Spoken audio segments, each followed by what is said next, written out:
Hello YouTube, welcome back to Raider 220. And it's been a little bit since I've done a video. Post or pre-draft was the last time I did it. I believe it was right after Derek Carr got his extension. But today I wanted to talk about, kind of recap a few things that's already happened in the last few weeks, and then talk about some more current stuff that's going on and how, or the state of the Raiders right now. First off, the draft. We went into the draft with only 3rd, 4th, 2 5th, and a 7th round pick, so a total of 5 picks. Obviously, our 1st round pick and our 2nd round pick this year was given away to Green Bay for Davante Adams, arguably the best receiver in the game currently. So with the needs, or with the picks that we had, our needs, we didn't draft just based on need. We draft a best player available.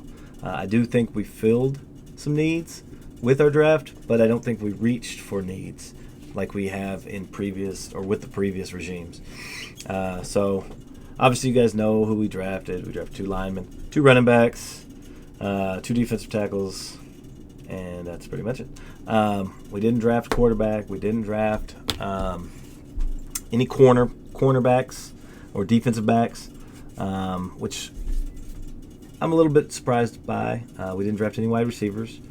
So anyway, with all that being said, I feel like offensive line was definitely a need, and we double dipped. I felt like the defensive tackle was a need, and we double dipped. And then running back, obviously you can always replenish your ranks with younger running backs. Obviously last year we saw Josh Jacobs was injured, played through injury a lot of the season, and then we also had Kenyon Drake, who also went down with an injury. Now he didn't go down until December, but still he wasn't there for the late season run or the playoff game. So it's not a bad idea to get some young running backs. So that was a good move, I think. And then what else happened? Then after the draft, obviously we go through our the UDFAs, or the undrafted free agents. Select, when we try to select them, it's their choice at that point. But I think we got, I want to say, like 15 to 17 new players from the undrafted free agents, which is great. Gives us an opportunity to evaluate some young talent. Also, it's competition, it's depth, so that's nice. And it's camp bodies. Some of them are going to be camp bodies. Some of them, the only time you'll hear their name is when we announce that we drafted it or picked them up, and when we drop them. Other than that, you probably won't even hear some of their names. But today's news, there's a couple things I kind of want to go over. First off is today James Bradberry was dropped from the New York Football Giants. I think they saved like $10 million in cap space. We all knew. I mean, other content creators have been talking about it. Talking heads, the media has been talking about it, that James Bradberry would probably be a cap cut for the Giants, just due to the massive hit that he was this year. Plus, they changed defensive coordinators this year, so I don't even know if he's going to fit the system that they're trying to run. He may or may not, but I know that cap-wise he wasn't a good fit for them. So they decided to move on today. So the connections have already been made with the Raiders, being that Patrick Graham is now our defensive coordinator, and the previous 2 years he was the defensive coordinator at the New York Giants, which is where James Bradberry is coming from. So he's got experience working with him. He worked with him for 2 years now, the last 2 years. So there's always that, connecting the dots and trying to figure out where this player may go. And a lot of times they do go with former coaches. They know the system. They can teach it to others. They can be on the field coach, depending on where they're at in their career. But it's always good to go where you know stuff. So that could be an option. I'm on the fence about it. I've seen good reports. I've seen some bad reports about him. I don't know enough about him. But I will trust that if we bring him in, that Patrick Graham has faith in him. So I will have the faith. I will what is it, the word I'm looking for? Trust the process. That's what I'll do. I'll trust the process. Sometimes that's not easy with the unknown, but especially in a team that we are fans of. Fans, short for fanatics, and I think Raiders fans are the biggest fanatics of all fans. So that being said, I think if we pick him up, I'm good with it. If we don't, I'm good with it. So that's kind of my opinion on it. Like I said, if they don't pick him up, it's because Graham doesn't feel like we need him, or he doesn't feel like he's a good fit for what we're trying to do. If he does pick him up, then I believe he believes that we need him, or he'll be a good fit for what we're doing. So either way, like I said, I'm happy with either one. I'm going to trust the process. There was an article also I wanted to go over today. I read it. It's on Bleacher Report, and I'm going to pull it up here on my phone. But I was scrolling through just to kind of see if there was any news, and that's when I ran across the James Bradberry story, and then I saw this article as well, and it was kind of interesting. I kind of wanted to see what the talking heads or the outside media, outside of the Raider world, what they think of us. Not because I care. I just want to see how biased or how much Kool-Aid I've been drinking by being a Raiders fan. So this one's titled Power Rankings for Every NFL Offense After the 2022 Draft. It's written by Christopher Knox, and it was actually put out today. So it was released today. Before I get into where the Raiders are at, well, I'll let you know the Raiders were number 6. They were number 6 on this list out of 32. But I wanted to detail or list out the top 5 offenses that are ahead of the Raiders going into this year on their list, I guess. Number 1, they have the Buffalo Bills. At number 2, they have the Tampa Bay Buccaneers. At number 3, they have the Kansas City Chiefs. At number 4, they have the Cincinnati Bengals. And at number 5, they have the Los Angeles Chargers. And then followed up by our Las Vegas Raiders at number 6. And I felt like this was a fair ranking. I did not read up on the others because I don't care about their teams. But I did want to read up what they had to say about the Raiders. And I'm not going to sit here and read this whole article to you. I mean, it's not that it's long, but there's a lot of stuff that's unnecessary and it doesn't need to be read. It just talks about our offense from last year, what we've added this year, and how they feel like the two put together equals what their prediction is for our offense this year. And like I said, it says that we were the 11th ranked offense in total yards last year and the 18th in scoring, which highlights our red zone issues that we had. And I don't believe that was a Derek Carr issue. I think that was a John Gruden play calling issue.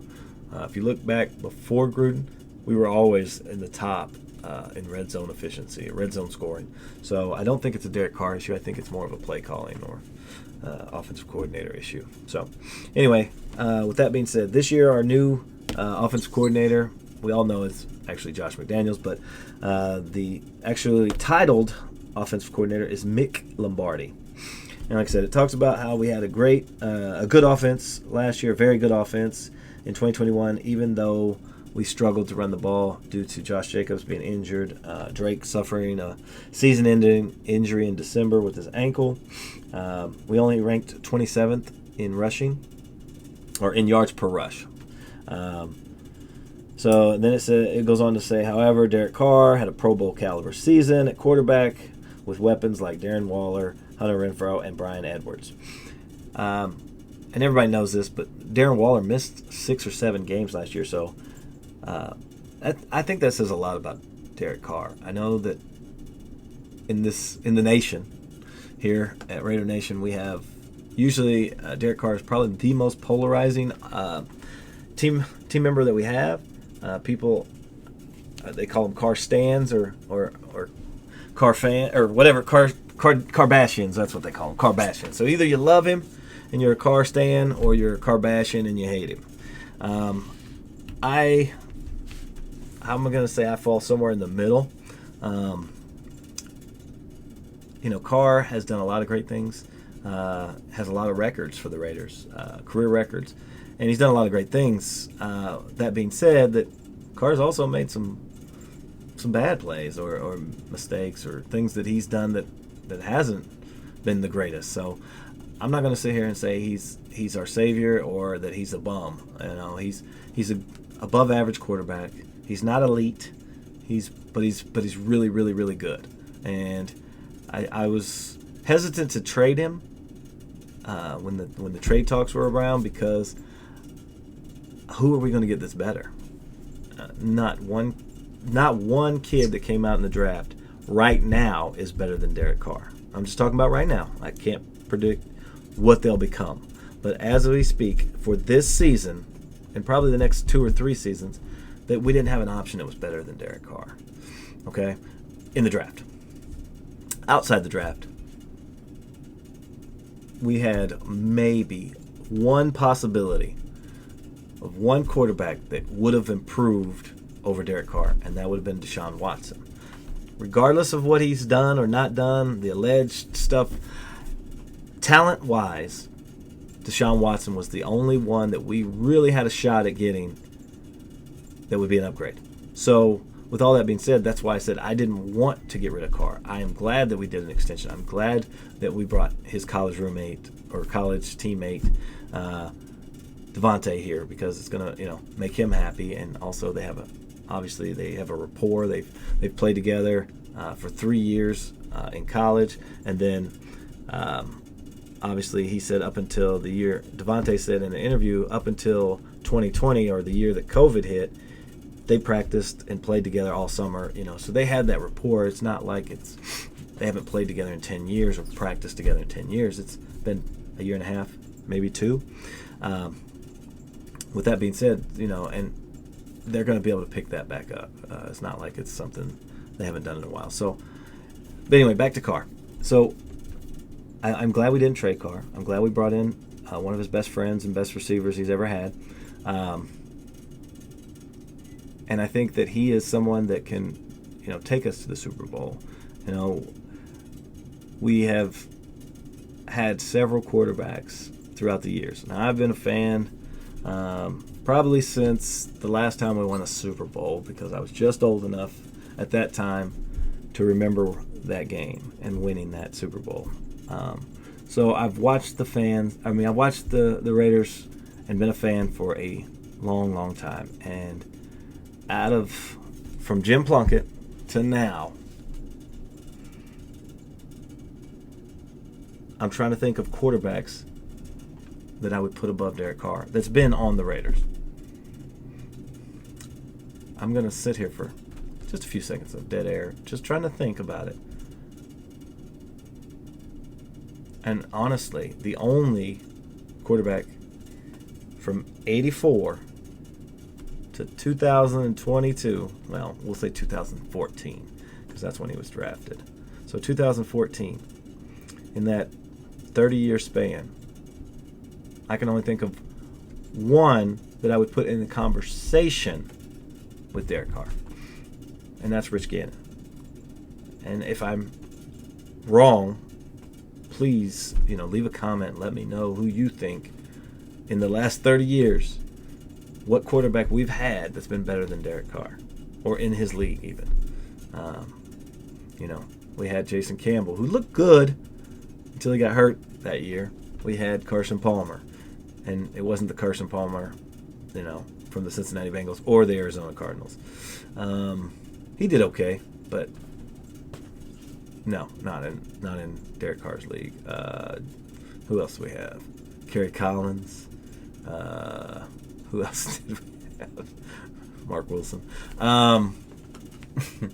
So I would say Rich Gannon is probably the only one that I would put in his league. And Rich Gannon, we got him at the tail end of his career, so I don't know. He was a backup, pretty much a career backup until he got to the Raiders, and Gruden, who loves his veteran quarterbacks. They worked very well together. They had the same demeanor. But all in all, I would say that Derek Carr is the best quarterback we've had since at least Jim Plunkett.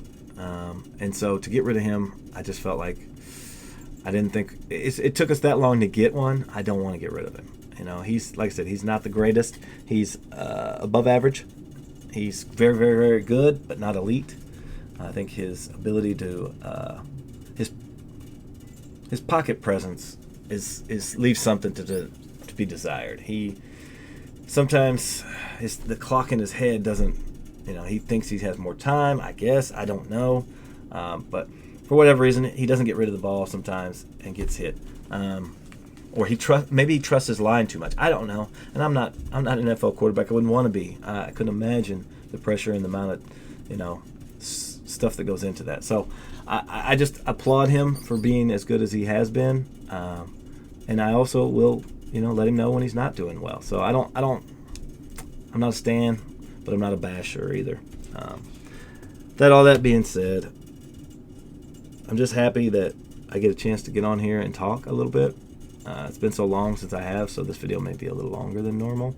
Apologize. I like to keep it short and sweet, but I'm just going to ramble on here. No. So, draft, undrafted free agents. We had James Bradberry, and then, like I said, the offense.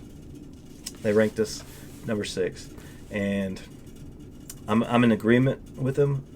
You look at your receivers. We can go down the list. You guys know who we've got, but Devontae Adams, top 5 receiver, top 3 receiver, outside receiver in the game right now. Hunter Renfrow, top 5, 10, maybe 10 slot receiver in the game, hands down right now. Darren Waller, top 3 tight end, 4 maybe. I mean, worst case scenario, 5th, but top 5 receiver, top 5 tight end, and top 10 slot receiver. And you look in the backfield, you've got Josh Jacobs, Kenyon Drake coming off an injury, but he should be good. You got Zeus White from Georgia, the running back we drafted, and then we drafted the kid out of UCLA. I don't think he's going to do much this year. I mean, he's got too much competition in front of him, but he's a bruising back. He may be a specialist. I mean, they may bring him in on goal line and short yardage. He's a big back, and doesn't look like he likes to go down easy either. So, and so does White. White's also, he's not as big, I don't think, but he's still a bruiser. He still mixes it up there in between the tackles. So I like both of those backs, and I think White will eventually, next year obviously, will replace Josh Jacobs, since we did not sign him to his 5th-year option. So that's what I look forward to next year. But I think he'll get some. I think he'll get some burn this year. I think he'll get in. They don't want to overwork Jacobs, but I think they'll get what they can out of him. But I don't think they're going to overwork him. They've got too many other backs, too many other options, and we will definitely have fresh backs coming in that way. So I like that options too. So back to what I was saying about the article and being the top 6. Like I said, I think with everything, the receivers, the running backs, and Carr being a top 12 quarterback, I'd say 10 to 12. As high as 8 and as low as 20, depending on the line. If the line is horrible, I wouldn't say 20, but maybe like 15 to 18. If we have a bad line, I'd say top 12 if we have an average line, and I'd say 10 to 12 if we have an average line,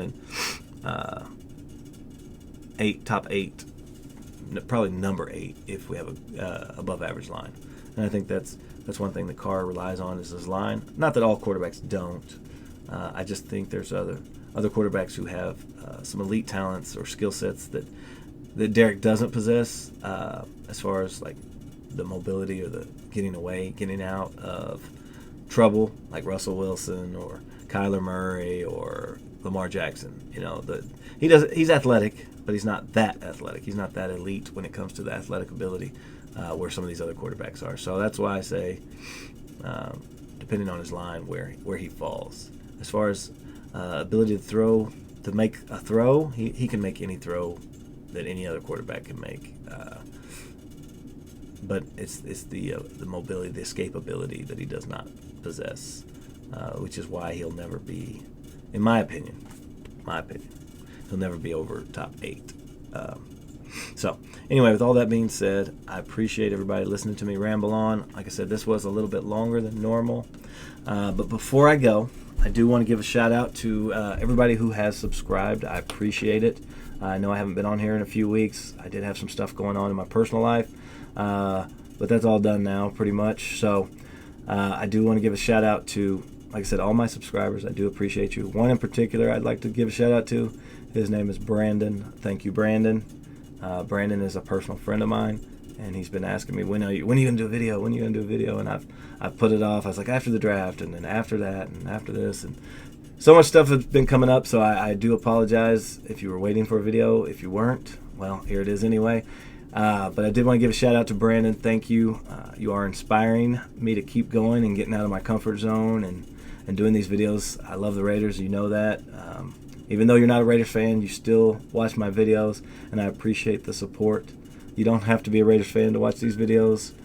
It helps because I'm going to be talking about the Raiders. But anyway, I appreciate everybody who takes the time out of their day to watch these videos and support me. Throw a thumbs up if you like the video. Throw a thumbs down if you don't. Comment things you like or don't like, or comment if you have questions or things that you'd want me to talk about. Like I said, you can be anywhere in the world, but you're here with me. I appreciate you taking the time out of your day. Have a great one.